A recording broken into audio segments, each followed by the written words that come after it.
Bonjour, bienvenue dans Réponse de Meuf, un podcast simple. C'est un mec qui pose des questions et 3 femmes qui y répondent. Merci à vous d'être là pour nous écouter. Laissez 5 étoiles en commentaire, laissez un commentaire. Et tout de suite, une question. Bonjour, donc j'ai une question à vous 3. C'est qu'est-ce que c'est un bon coup et est-ce que ça existe vraiment ? Moi, j'ai entendu plusieurs histoires dans les relations que j'ai eues et pas dans les relations que j'ai eues d'ailleurs. Donc, j'ai l'impression qu'il y a des femmes qui disent qu'il y a des mecs qui sont vraiment des bons coups et d'autres qui sont donc du coup vraiment des mauvais coups. Et après, j'ai aussi entendu dire que en fait, tu pouvais être bon coup pour certaines ou pour certains et mauvais coup pour certaines et pour certains. Qu'est-ce que vous en pensez ? Dites-moi, j'ai besoin qu'on m'éclaircisse là-dessus. Alors, je vais commencer. Alors, c'est la question à 1 million d'euros. Hein. Exactement. Alors, juste déjà, je pense qu'on est tous le bon et le mauvais coup de quelqu'un. Je pense que chaque personne, on n'a pas... Ça veut dire qu'il n'y a pas de mec ou de meuf qui est vraiment un coup horrible. Ça n'existe pas, selon toi ? Si.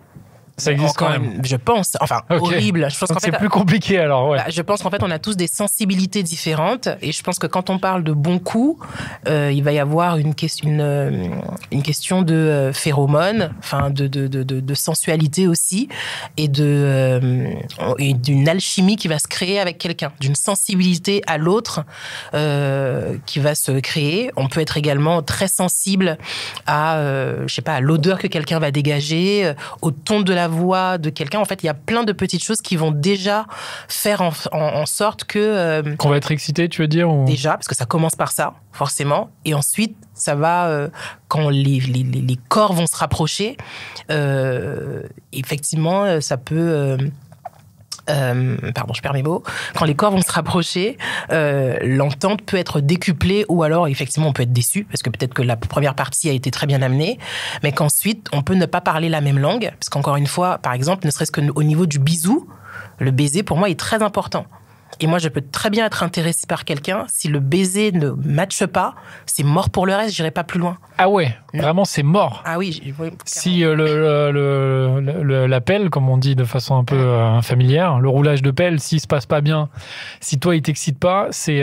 clairement, tu mec au revoir, quoi. Exactement. Je vais pas dire qu'il y a des garçons qui ne savent pas embrasser. Je vais dire qu'il y a des garçons avec qui les bisous ne matchent pas. Ils n'embrassent pas comme j'aime. T'en as, c'est des poules. Ils vont te faire des petits bisous, pic avec la bouche. Il y en a d'autres, c'est des rouleaux compresseurs ou des machines à laver. Et en fait, tout le monde n'aime pas ce genre de... Tout le monde n'aime pas. Donc, en fait, il faut tomber sur la personne avec qui il y a déjà une bonne osmose là-dessus. Quelqu'un qui est à l'écoute également, qui va prendre le soin de te découvrir, de te toucher dans le bon sens, de prendre le temps et pas... Et donc, en fait, il faut que les sensibilités des uns et des autres soient un peu en accord pour que du coup que la rencontre physique se fasse se fasse bien.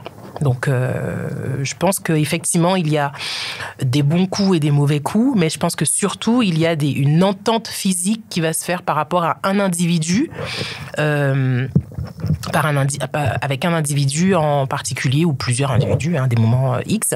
À des moments X. Non, mais... non, mais c'est joliment dit, quoi. Non, mais je veux dire, par exemple, il n'y a pas qu'une seule personne dans la vie qui va nous correspondre sexuellement. Okay. Ouais. On peut avoir tu veux dire, ça peut évoluer aussi. Ah, mais bien sûr, parce que du coup, on apprend chemin faisant. Ça peut évoluer, c'est-à-dire quelqu'un avec qui un mec, pour toi, par exemple, il y a quelques années, ça aurait pu ne pas matcher. Et aujourd'hui, ça peut matcher parce que toi, tu as évolué, parce que lui, peut-être, a évolué.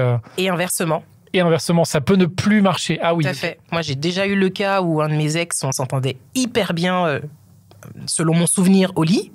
Quelques années après, on s'est retrouvés. Et c'était le fiasco ? J'ai pas du tout aimé, alors qu'on a réessayé plusieurs fois, mais c'était plus du tout... en tout cas, dans mon souvenir, je l'avais idéalisé, je pense. Et comme entre-temps, j'ai eu des hommes beaucoup plus à l'écoute, donc je pense aussi que mon besoin, certainement, il a évolué dans un certain sens. Et donc, du coup, ça ne me convenait plus du tout. Qu'est-ce que vous en pensez, sinon ? au-delà de ça, je vais parler déjà de la sexualité féminine avec nous-mêmes. C'est-à-dire que moi, je me suis rendu compte que mes bons coups avaient évolué dans le bon sens à partir du moment où moi-même, j'étais un bon coup avec moi-même. C'est-à-dire que l'orgasme féminin, grand mystère de l'orgasme féminin, voilà. À partir du moment où moi-même, je me suis touchée, j'ai compris comment ça fonctionnait, j'ai utilisé des objets, tout ce qui passe et tout ce qui fonctionne, et ben d'un seul coup, j'étais beaucoup plus à l'aise et beaucoup plus épanouie avec mon corps. Et comme de par hasard, les hommes que j'avais en face de moi l'étaient aussi. Pourquoi ? Parce que je me connais, je m'assume et du coup, je peux guider aussi la personne que j'ai avec moi. Et du coup, je pense que cette connaissance de soi-même, surtout en tant que femme, qui ont plus de difficulté à atteindre l'orgasme, même certaines femmes ne l'atteignent jamais, alors que l'homme, c'est plutôt mécanique la plupart du temps, amène à une sexualité du coup plus épanouie et avec forcément plus de bons coups. Voilà. Donc il y a déjà toute cette partie sur soi-même, au-delà de l'alchimie dont parlait ma camarade tout à l'heure. Et il y a aussi effectivement l'expérience. Je vois un homme que j'ai rencontré qui lui avait 25 ans, je crois, qui en a donc maintenant 35. Il y a eu quelque chose à peu près suivi sur ces 10 ans. J'avais pas du tout la même personne en face de moi à 25 qu'à 35. À 25, il pensait à son plaisir à lui. C'était un bon marteau-piqueur, machin, etc. Et moi, ça m'allait très bien aussi à ce moment-là, parce que je savais pas que je fonctionnais autrement. Ah oui, à l'époque, ça t'allait. Ben complètement, parce que même moi-même, je pensais qu'il fallait me marteau-pilonner. On va être très clair, hein, j'avais pas compris. Hein. Tu te disais, c'est ça, en fait. Une relation sexuelle, c'est ça. Et on avance. Et t'étais satisfaite ? Ouais. Ou pas vraiment, parce que... Ça allait. Mais okay. Après, du coup, je l'ai recroisé. Quand tu sais pas qu'il y a mieux, quoi. En fait, tu te dis, ça suffit. C'est ça, mais parce que moi-même, je savais pas qu'il y avait mieux pour moi, donc de toute façon, je vois pas comment un mec pouvait m'apporter quelque chose que moi, je m'apportais déjà pas, tout simplement. Donc, je pense que le déblocage, il vient de là. Et cet homme-là, je l'ai revu des années plus tard, et lui, au contraire, entre-temps, s'était intéressé au plaisir féminin. Il avait dû être guidé par d'autres nanas, et du coup, rien à voir. Donc c'était plus un marteau-piqueur. Aussi, mais pas que, quoi. Enfin, ok, il avait différentes fonctions, quoi. Tout à fait. C'est un couteau suisse. Le mec est un laserman, multifonction. Voilà. Ah oui, donc il a l'air plutôt bon. Lui, ça a l'air d'être un bon coup. Il est devenu bon, mais comme moi, j'ai dû devenir meilleure. Je vais pas devenir bonne, c'est très bizarre du coup. J'ai dû devenir meilleure. Et lui, il s'est amélioré. C'est l'expérience. Et effectivement, voilà. C'est peut-être pour ça qu'avec les sujets de panne aussi, l'homme est intéressant vraiment à 40 ans, parce que à 30 il est nul, à 40 il est bon. Et après il a des pannes. Je ne sais pas. Ok, ce que tu es en train de dire, c'est qu'un mec à 40 ans... la maturité sexuelle, c'est now. C'est maintenant, quoi. Après, c'est trop tard. Ouais, moi, je pense qu'il n'y a pas de bon ou de mauvais coup. Par contre, l'alchimie, elle vient de quelque part.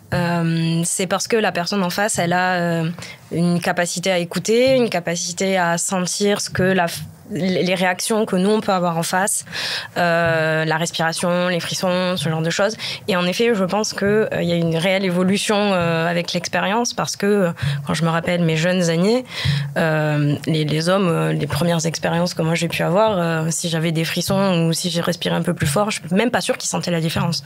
Donc, ah ouais. Clairement non. À 20 ans, en fait, ils n'étaient pas du tout à l'écoute, quoi. Ils n'étaient pas à l'écoute, ils étaient centrés sur eux, centrés sur leur performance. Ouais. Et je pense que ça, c'est une des composantes qui fait qu'un homme peut être un bon coup. C'est que il y a son plaisir, mais t'es pas tout seul, en fait. Je suis là. Et du coup, potentiellement, si tu es un peu à l'écoute de mon corps et comment je réagis, tu vas pouvoir te diriger vers des choses qui sont bien et pour nous deux, quoi. Et ça fait que tu passes un level et que tu deviens meilleur coup. Peut-être pas le bon coup, parce qu'il n'y a pas d'absolu. Mais je pense que c'est un bon chemin. Et quand vous êtes en face d'un mec qui a un mauvais coup, enfin, selon vous, qu'est-ce que vous faites ? Est-ce que vous le nextez direct, ou est-ce que vous essayez quand même de lui parler, d'essayer de lui faire comprendre des trucs, ou Je pense qu'il y a un niveau de gravité. Il y a des mecs où c'est vraiment, tu te dis, bon, lui, en fait, c'est mort, vas-y, je passe au prochain, quoi. Ouais. Il y a toute une éducation à faire, et en fait, tu n'as pas le temps. Entre 5 et 7, t'as pas le temps, c'est vrai. En tout cas, t'es pas motivé, t'as pas l'énergie. En fait, chez toi, voir ton pour mari. reprendre toute la base, et en fait, clairement, non. Donc, en fait, tu te dis, effectivement, ce sera qu'une seule fois, et tu fais comprendre que t'es plus trop intéressé graduellement, tu ghostes pas. Mais il y en a aussi où tu peux leur dire, bon, écoute, c'était, enfin justement, comment est-ce que tu leur dis? Est-ce que tu attends la prochaine fois pour dans la deuxième ou troisième relation, pour essayer Ça de dépend. tenter des trucs, Si tu sens qu'il y a du potentiel et que est-ce bon, que tu c'est leur juste en parles de but en blanc, genre tu leur dis bon écoute c'était cool mais j'aimerais bien qu'on aille au next step. Moi par exemple j'ai fréquenté un garçon où en dehors de la sphère physique tout concordait plus ou moins bien, on s'entendait assez bien, mais dans ce côté-là en fait il n'était pas très préliminaire, il allait straight to the point. Donc marteau-piqueur, pareil. On est beaucoup dans le C'était- BTP aujourd'hui. Ouais, c'était peut-être le même mec. Non, c'est pas le même, je doute. Et du coup, On ne sait pas. Et du coup, moi, j'ai quand même essayé plusieurs fois en me disant, mais non, c'est peut-être parce que cette fois-là, c'était comme ça. Enfin, j'essaie de rationaliser la chose.